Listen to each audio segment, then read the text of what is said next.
Hello, welcome to Fifth Week Council. I'm Sam, I'm the Chair of Council. Quick reminder as we start that in Council, but at the start of each time you speak, we ask you to identify yourself with your name, college and pronouns please. So I would say, I'm Sam, I'm from Merton, I use he, him pronouns.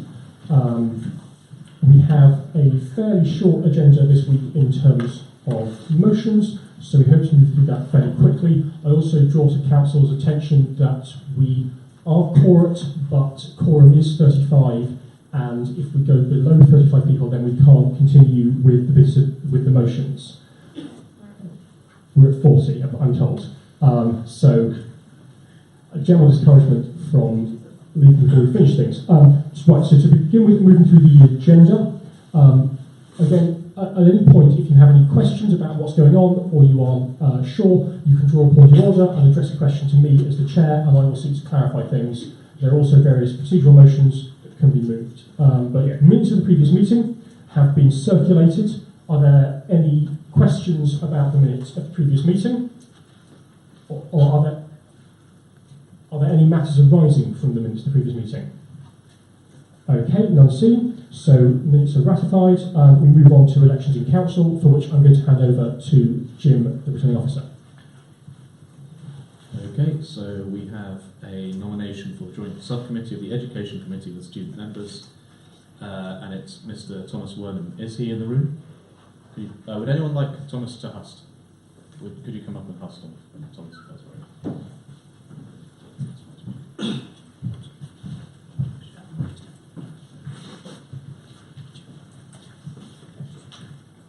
Hello everyone, my name's Tom Wernham. I use he, him pronouns, and I'm the housing rep for St Catherine's College, JCR. My name's Tom Wernham, he, him pronouns, I'm the housing rep for St Catherine's College, JCR, and I want to be a member of JSEXN for two reasons. Firstly is its role in just generally overseeing the union, the budget, making sure it's accountable. I really believe it's important for the union to be democratic. That's why, as housing rep, I've moved open meetings so we can vote on housing agenda items. I've sort of put polls up on controversial issues, generally improved awareness. So I think that's really important. I'd like to see how these things work at the university level as well. And secondly, in its role just generally representing students, I've got a lot of experience. Before I was an housing rep, I was a member of St Albans Youth Council back at home. I dealt with local councillors, school teachers, all sorts of people. And I was also a member of student council as well in my school, so I want to apply that experience. Thank you. Okay, thank you very much. Are there any questions for Thomas? Unseen? Any takers? Okay, thank you very much.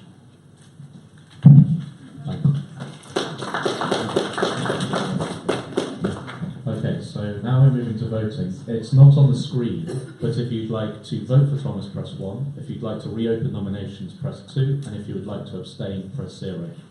So you can vote now.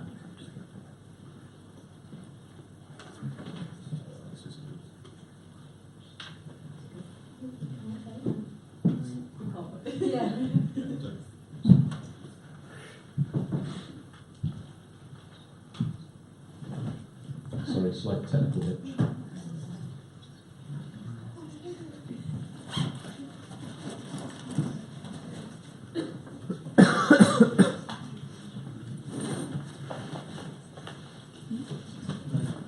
Okay, you can vote now.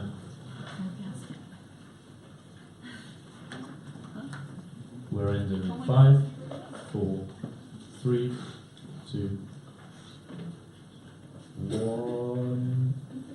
And anyone else would like to vote to reach quorum? Thank you very much. Okay, we're all done. Okay, and Thomas has been elected 34 votes to 2 wrongs, so he's been elected as a member. And 1 abstention, sorry. Okay, now we will move to elections to the Elections Committee. And we have 1 nomination, Mr. Michael O'Connor. Is Michael in the room? Yeah. Would anyone like Michael to ask? Okay, Michael, could you come down?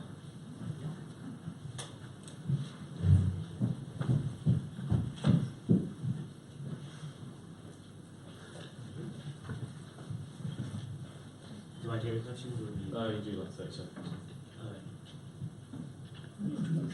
I'm Michael. I'm first year. I'm Michael. I'm a first year doing history and politics at Bale. A sort of short speech. So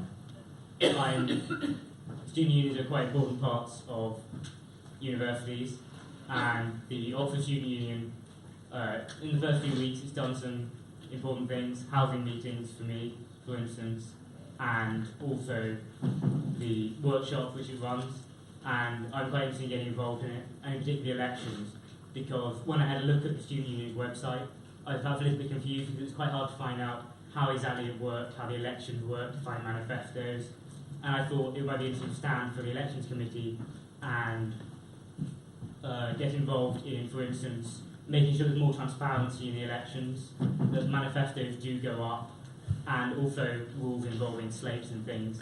And I thought it might be a good entry point, just to try and help out with the student union. Okay, thank you, Michael. Are there any questions for Michael?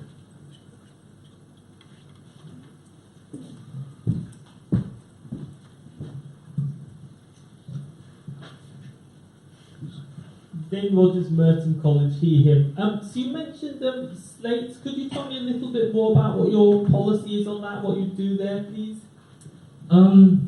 Yeah. So it's difficult to have firm views when the election committee is a new committee, and therefore it's difficult to know what exactly your powers are, if you like. Generally, I'd say I'm not hugely pro-slates, because I think it's important to run independently and on your own merits rather than those of perhaps other people or on your ideological position in general. So, but that's a view that is, if you like, quite tentative. But, yeah. Thank you very much. Do we have any more questions for Michael? Okay.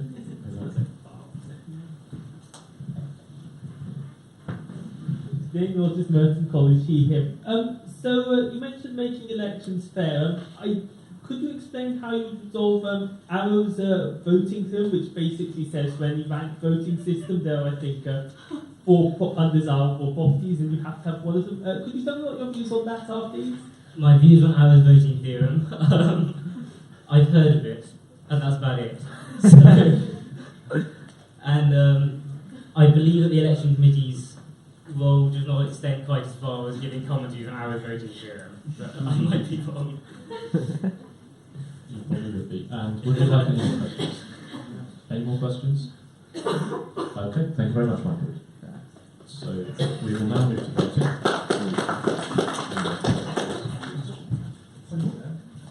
Okay, voting is now open. A point of order. Can I clarify council policy on clapping? Sorry, Tom Barringer, Lee Oxford, SU. I am not aware off the top of my head of council holding any policy on clapping, but we can verify that. I don't think there was any such policy. Sorry about that. We can continue voting. Press 1 if you'd like to vote for Michael, 2 for Ron, and 0 for abstention. And voting will end in 3, 2, 1. Voting is now closed.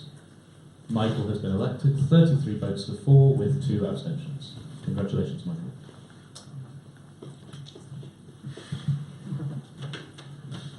Right, so we now move on to point D, where we have reports from and questions to the sabbatical trustees, executive officers, representatives of Oxford SU campaigns, and RAG Raise and Give. This is your opportunity to hear what your elected officers are doing and ask any questions of them to gain information or to hold them to account on things you think they ought to be doing.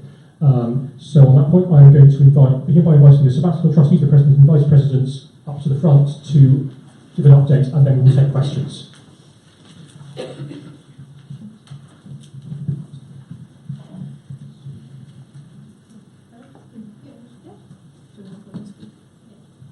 Good evening, everyone. My name is Catherine. I use she, her pronouns, and I'm the Vice President for Access and Academic Affairs at Oxford SU. I'm going to start off by apologising for our Vice President for Women, Katie, who is unfortunately taken unwell, so couldn't be here this evening. My update to Council is in the last couple of weeks I've continued to represent the views of students on our education committees, our Touch Degrees panel. We had our admissions committee last week, which talked about points of access.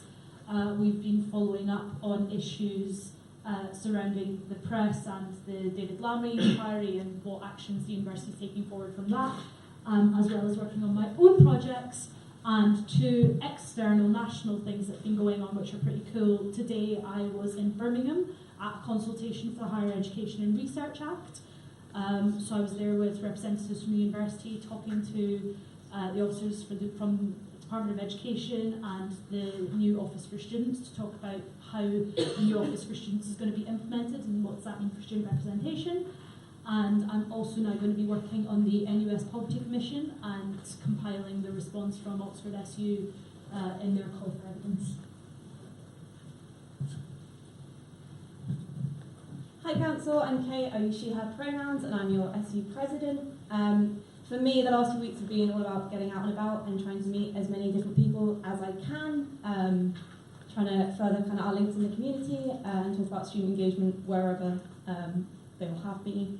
So I've been up in London with Rethink Mental Illness, I've been over at the Foundry, which is the new entrepreneurial hub, I've been in all our museums trying to create better links with the museums, so there's sort of lots of exciting conversations to come out of that. Also feeding into the council's local housing plan, which is their kind of 20-year plan for housing, and make sure student voice is heard in that one.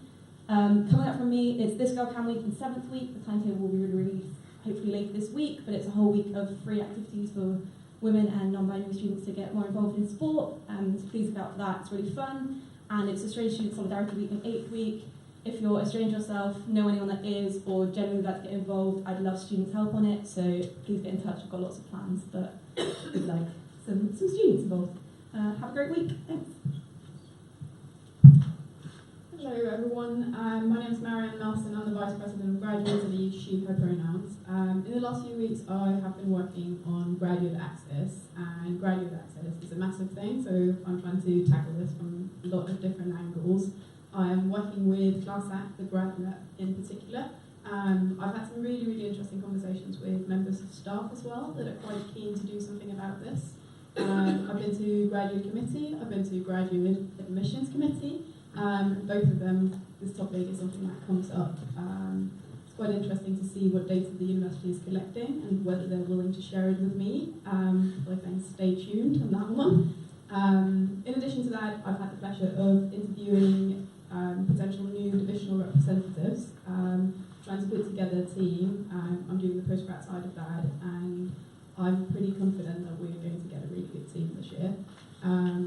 Then last week we had the first graduate press con of this academic year. It was really interesting to meet some of the MCR presidents I haven't met so far. We had some really good discussions. Thank you to those of you that came to that. And then finally I want to mention that we are working on graduate suspension policy. Please get in touch if you have something to say about graduate suspensions. And next week we're having the Apply Ed conference. If you're interested in equality and diversity and student activism, again, please do get in touch so we can sign you up for that. Hey all, I'm Fahi. I'm Fahi Ahmed. I use she, her pronouns. I'm the Vice President for Welfare and Equal Ops at the SU. The last week has been a lot of meetings, has been a lot of discussions about various charters and things that the university is signing up to in order to set benchmarks with regards to equality and diversity issues. One is the Race Equality Charter Mark that we're hoping to kind of like get finished off in February, and that will set different ways in which students of colour and BME students can be better supported throughout the university. So that's a really good start. There's also been stuff with regards to the trans policy, which will be going around different governing bodies at some stage. So when that comes around, I'll send a message to the relevant folks to make sure we push it. As another thing, there was the Apply Ed conference, which is next week on Tuesday for graduates and staff members. There's one on the day after for any equality, diversity and liberation reps in the evening. It'll be at 5:30, so continue signing up for that for I'm also at the end of 7th week going to have a welfare forum, like a conference for welfare reps to kind of talk about the different issues that affect them, and that's what I've been planning this week. But yeah, that's what Hello Council, Tom Barron, JP, your Vice President for Charities and Community. It's nice to be happy fifth week. It's nice to be in a grad college. It's nice to be in a Woodstock Road College. The things that I mentioned in the sort of council video that I did on Friday were sort of mainly three things: Veggie Pledge, bikes, and student housing. Veggie Pledge is still going on. Please encourage people to use the Typeform as well as the sort of Facebook page, because that means we get some very hard data that we can present to college halls when we're trying to push for greater vegetarian and vegan options in those schools later on. Bikes is still going on as well. Today, I'm very sorry about this. Bikes is still going on. I'm trying to, still trying to work with the sustainability team in the university to improve infrastructure in Oxford, and we'll be preparing a response to the council's proposed zero emission zone, and that'll come to council in 2 weeks' time. I'm vaguely for it. I think it's a good idea that sort of the illegal levels of nitrogen oxide in the air in Oxford is going to be addressed. Since the and what was the other thing? Student housing, yes. We're trying to make sure that the queue that often happens when letting agents release student houses in November is we're going to try and do something about that, because previously students have slept on the streets in November, which is not ideal. Since the video, I've been interviewing for community warden positions, and been going to committees such as the community engagement group, where we give money to charities. The university gives money to charities. Thanks. Thank you. Do we have any questions to any of the sabbatical officers? Yes, there.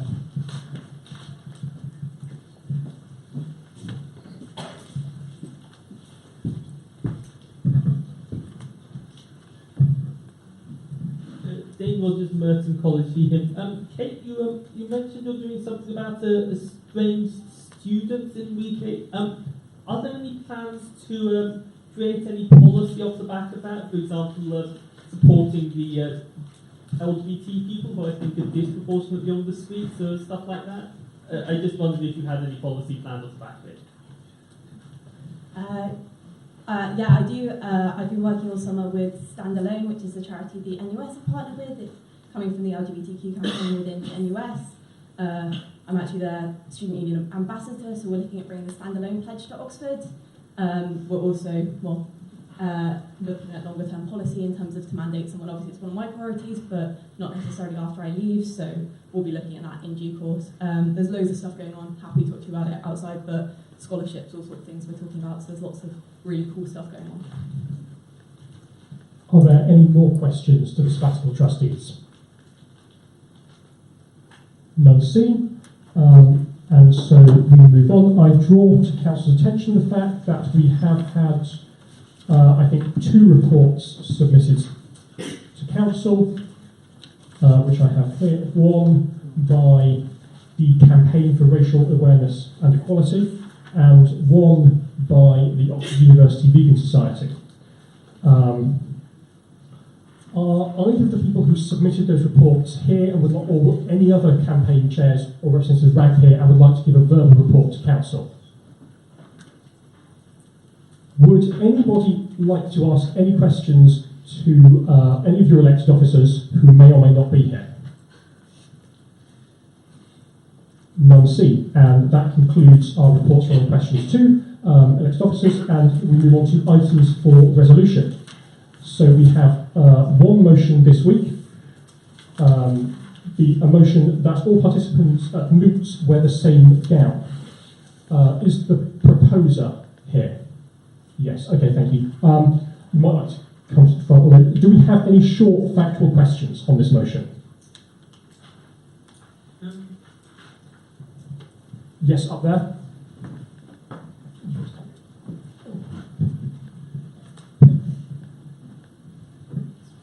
Dane Rogers, Merton College, Heatham.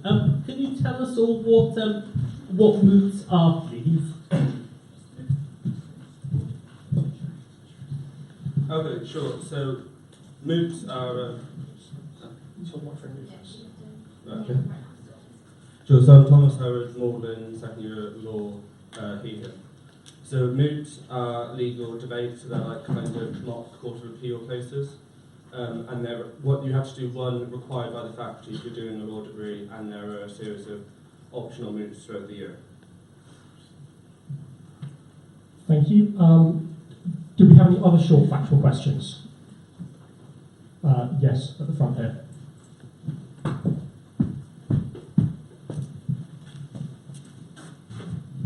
Thank you. Catherine Canning, SU, she, her pronouns. Just to clarify, is this all moots, so both the faculty one that's obligatory for law students and also the ones that are done as an extracurricular, or is this specifically about the one that's part of study? I was proposing it for both. Any more short factual questions? None seen. Would anybody like to see any further debate or discussion on this motion, or does anyone have any opposition to this motion? Okay, so I will begin by asking the proposer to give a speech of proposition of up to 3 minutes. Okay, so the reason I suggested this motion was that during my faculty moot, the one required to pass my law degree, which is in Trinity at first year, I had to wear a commoner's gown. My opponent was allowed to wear a scholar's gown because at her college, they're allowed to wear scholars' gowns in Trinity, where at my college you're not. Now, considering our moot is judged and we are scored on it, and we can have to be forced to resit if our performance isn't satisfactory, I felt wearing a different gown based on examination results would seem completely unfair, since they're not related to our moots. Moreover, the motion actually just brings this into line with what they do already in Vivas and music performance exams, where gowns are standardised. With regards to optional moots, there's often quite substantial financial rewards. The one this term, the winning team gets £150, and it's often conducted by leading law firms and chambers. The reason that the gowns in Vivas are standardised was it was felt, and actually university reports suggested that the unconscious bias by judges based on the gowns worn could affect how they judge you. If you're wearing a commoner's gown, they may feel you're less academically able, but it can also damage those who are wearing a scholar's gown. They may expect more from them, which seems unfair. Moreover, your ability to get a scholar's gown isn't just decided by exams. People wear scholars' gowns because they're core scholars, music scholars, which have no bearing on, or if you're even in my college, if you're a sacristan in the chapel, you get a gown. None of these affect academic performance, none of these affect your ability to do law, so I don't see why a judge should be biased based on something that isn't relevant. Thank you. I would like to invite someone from the floor to make a speech of up to 3 minutes in opposition. Would anybody like to make such a speech? Okay, do we have any points of debate? We'll start there in the blue shirt.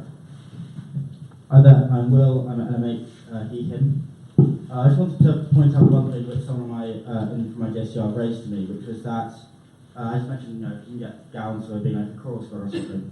A lot of people, therefore, don't actually own commoner's gowns, because they, from the beginning just had scholars' gowns. And therefore they said that, whether it be in exams or in moots, if they were forced to, wear a different gown, it put them out of pocket, they actually had to go buy something special for this, and they didn't really feel very happy with that. I was wondering if you have a response to that. Sure. So, the reason I suggested making standardising gowns rather than just abolishing gowns, I thought that would be slightly more favourable to the faculty. Although I'd have no problem actually getting rid of gowns, considering that's what they do at every other uni. I don't know what they do with the students you mentioned. I don't know what they do if they're doing a Viva, for example. Presumably they have to wear commoner's gowns to those. I think the same principle probably applies there. Yeah. Does anyone have any different information on that as a point of information?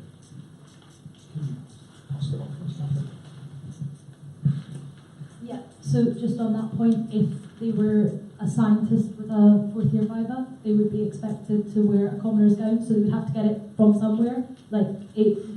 You can't just say, oh well, my subject didn't tell me this at the start. I mean, it's something to look into. Does the faculty have a spare set of like 4 gowns, like 4 commoners gowns they keep on standby?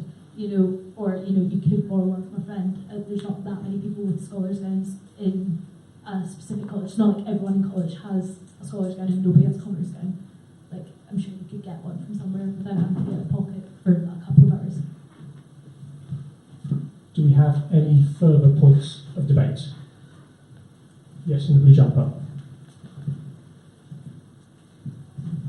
Then we'll just Merton College hear him. So I mean, I'm actually in support of this, but it does have quite a bit of similarity, at least superficially, to the previous motion last term that failed on abolishing gowns in vibes. And I just wondered whether it would be more appropriate to put this for consultation first and then to bring it back. I mean, I'm for it, but...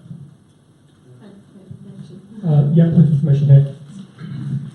Kate also SU, she had, we did abolish gowns in fibres. What we didn't do is abolish gowns overall. The policy was on gowns and fibres because you're seen by an examiner, which I think is the sentiment here. Thank you. Any further points? In that case, we shall move to vote. That's 1 to vote in favour of the motion, 2 to vote against the motion, and 0 to abstain. Yeah, votes are live, so please vote. Votes will close in 3, 2, 1. So we have 38 votes in favour of the motion, and 3 votes against, and 2 abstentions, so the motion passes. We now move on to our items for debate, beginning with the renewal of Oxford SU policy about the European Union, and I invite Marianne to give an introduction of up to 2 minutes on this. The reason why I wanted to bring this as an item for debate is that I am called a VP graduates, but I also take care of international students, and as part of that job, EU kind of comes up all the time. So I went into the policy book to see whether we had a policy on the European Union, and we do, but it was passed in Trinity 15. And in the light of events that have happened since then, I felt it would be appropriate to bring this discussion here to get a feeling of the room and where we stand on this. And it's very possible that we feel the exact same way as Student Council did in Trinity 15. In that case, I would suggest that I bring this back for like a symbolic renewal. If we feel differently, I will bring it back as a motion where we have a new policy in the European Union. But I'm really keen to get a sense of how students are actually feeling about this.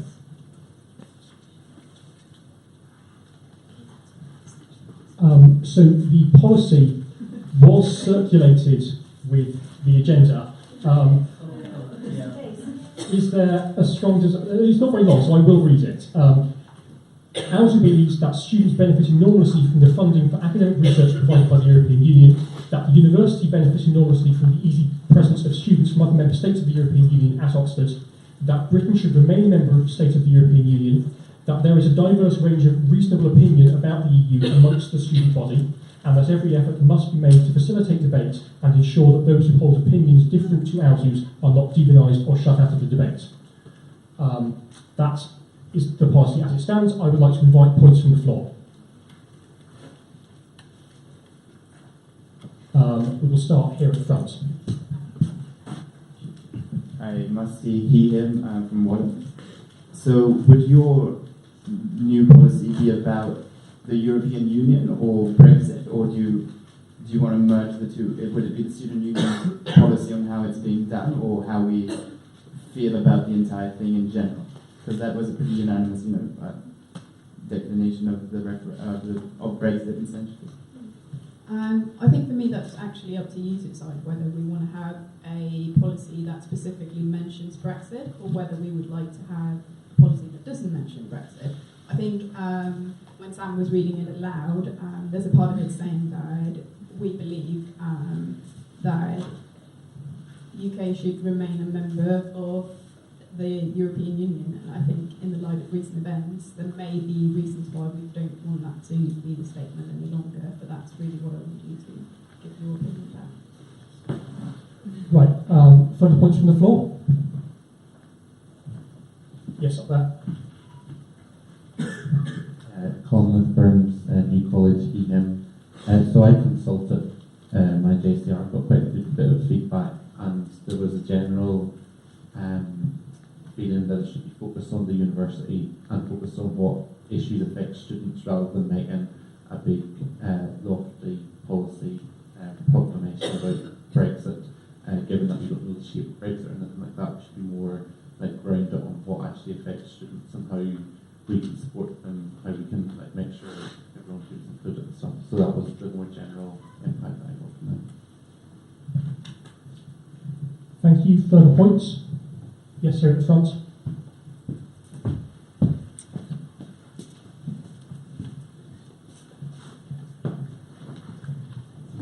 Pepper, Mansfield College, David Permanent Pronouns.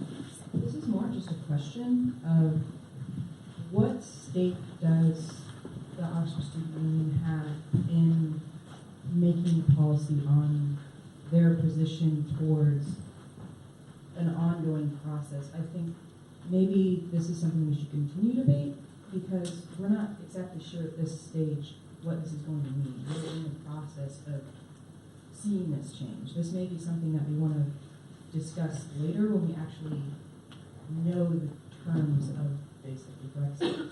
That might be the best way to approach it, is, again, look at what the actual concrete effects on students are, which I'm not sure if we can see the full effect of that yet.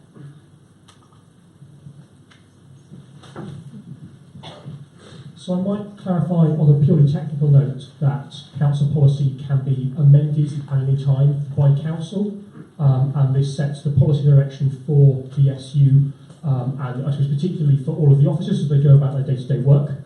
And further to that, that by default, unless it is repealed, policy passed by council is valid for 3 years after the academic year in which it was passed. So this policy here, passed in Trinity term 2015, will be valid until 2018. Yes.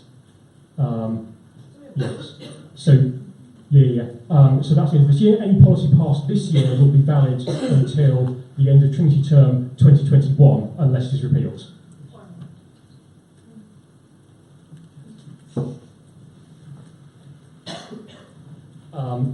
Does anyone want to add anything further in debate?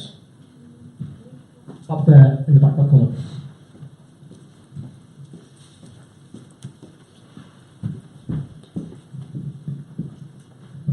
Edward Love, St John's, him. I suppose if we were going to produce any sort of update to the statement, it might be interesting to see what information we can find out from the university with regards admissions, interest in the university, and how the result of the referendum rather than this ongoing process has immediately affected the perception of this university to potential students, as well as those currently at the university. Given that it's ongoing, that might be a concrete place to start, perhaps. Would anyone else like to make another point? I just saw someone, yes, the hand here.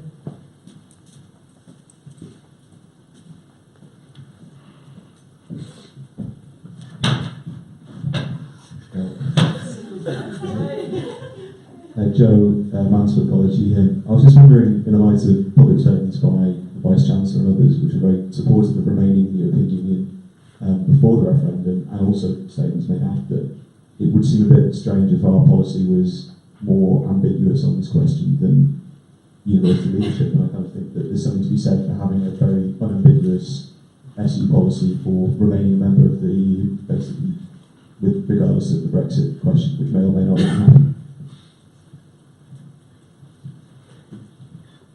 And are there any further points? Yes, one up there. Tom, St Catherine's, him. On that point that was just made, I don't think we necessarily have to be ambiguous. I just think we should be focusing our statements on areas that are very specific to students.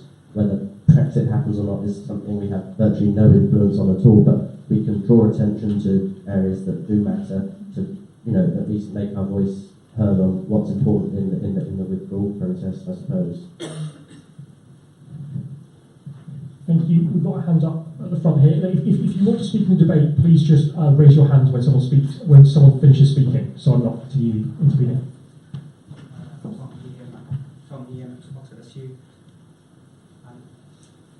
Tom Healy, Oxford SU. I'd just like to say an opinion about sort of the sweeping statements point that Colin have made, I think, which touched on Tom's point as well. The university, or this council, has the ability to pass motions and make opinions on the student experience. Whether or not we should remain in the European Union is a very sweeping statement, but it has very, very direct effects and influences on the student experience. So I think it's definitely something that we have a right to have an opinion over. A point right from the back there.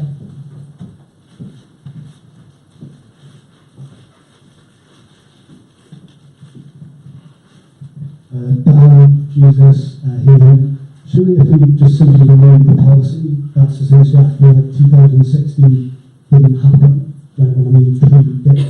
And I think just allowing the applicant to remain when there are multiple viewpoints, certainly British government and giving the students at the time is necessarily protected.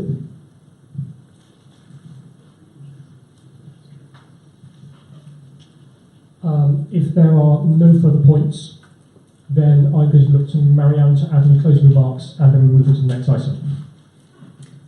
Thank you for all your various opinions. I'm going to go home and read the minutes and see what I can make of it, and then I'll decide whether we should renew the old policy, whether we should have a brand new one, whether we shouldn't do anything at all and wait until this policy runs out.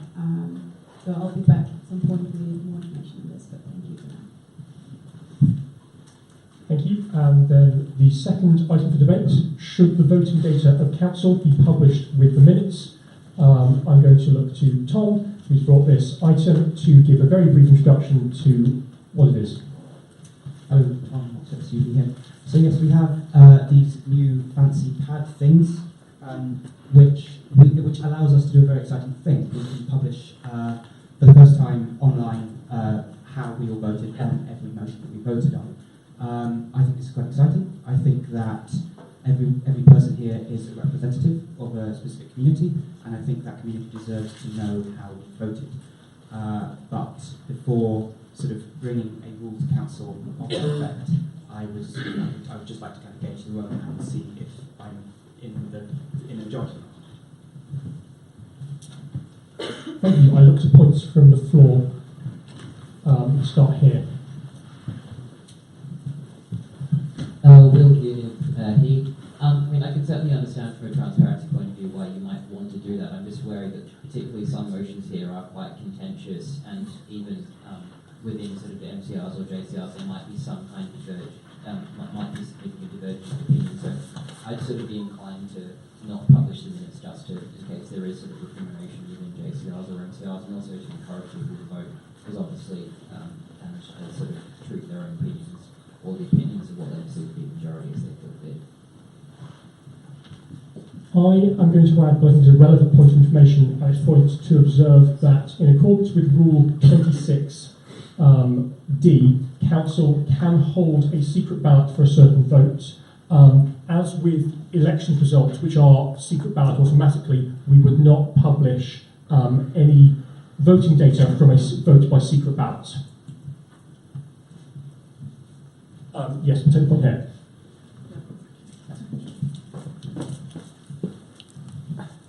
Jack, he, him, Wadham College. So I kind of support this as well, but I just feel a little bit worried that it would put people off coming to council because they were worried that if they voted a certain way and got some backlash, and because there aren't that many people that come to council every week, and it's kind of hard to get GCR reps to come sometimes. I just think something should keep in mind.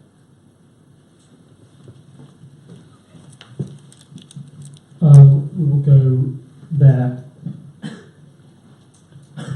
Thomas Catherine's he, him. I definitely think voting data should be published, especially since we debate some controversial motions. We're all here to represent our common rooms, so how are our common rooms to know if it's a contentious issue that we're not just voting according to our own personal opinions? We've got a duty to represent the views of our common rooms, so we should be consulting them in a fair democratic way, and then they should be able to see that that's what we're doing afterwards. That's our job. Catherine, then Dan, then sorry. So I think a distinction has to be made. I'm probably in a unique position where I probably disagree with most of council business here. And so my college, like my mandate in as JCR rep was basically, you do as we say. So I just put out polls and then I do what college does. I've got no problem with college knowing what I know. And I also believe as a representative, you should have no qualms about people in your JCR knowing what you know, because then you're not really a representative, then you're just your own entity. And really, what's the point of that if you're supposed to be representing the student body? However, I would not really want the whole world, say if it was published on the SU website, to know the way that I've pressed the button on this meeting, especially when some things are of national ridicule. So I would say, personally, that there should be a distinction between the information available to undergraduates and postgraduates and the information available to wider users of the internet on our website. Our website has got the ability to only allow those that log in and therefore will be student members to see certain sections of it.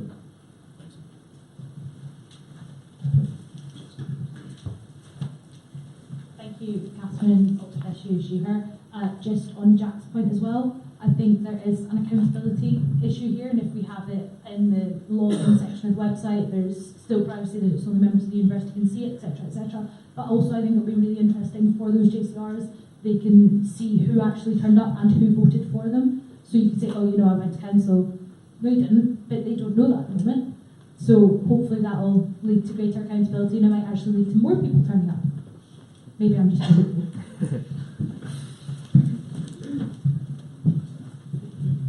Dave Rogers, Merton College here.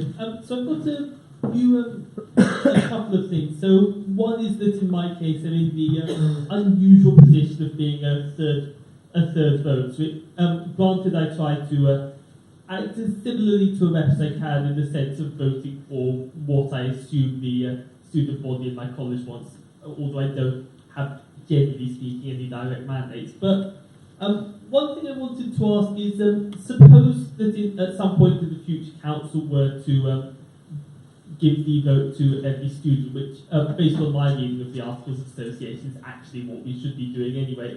Would it not, in that case, just be appropriate to publish the votes of AUSU reps and the common room presidents with the relevant common rooms, and also to publish everyone's attendance records, but to keep the votes of individuals, including possibly third votes, anonymous?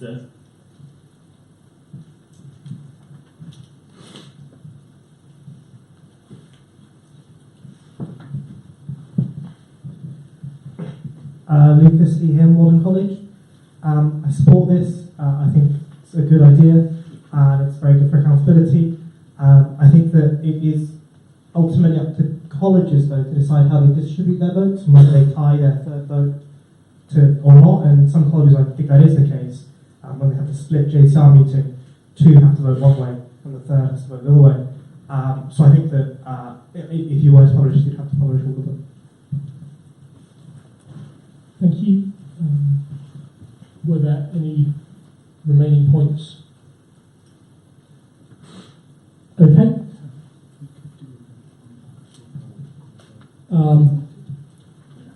There is a suggestion that we could take a non-binding vote on this matter in council now. Are people generally in favour of that? If you sort of nod or shake your head at me, then... Okay, so people seem to be generally in favour of that. So unless anyone objects wildly, I am going to make a ruling that we're going to do that. So if you wait a moment. So, one, to say that you do think voting data should be published. Two, to say that you don't think they should be published. And zero to abstain. So 1 in favour of publication and 2 against publication.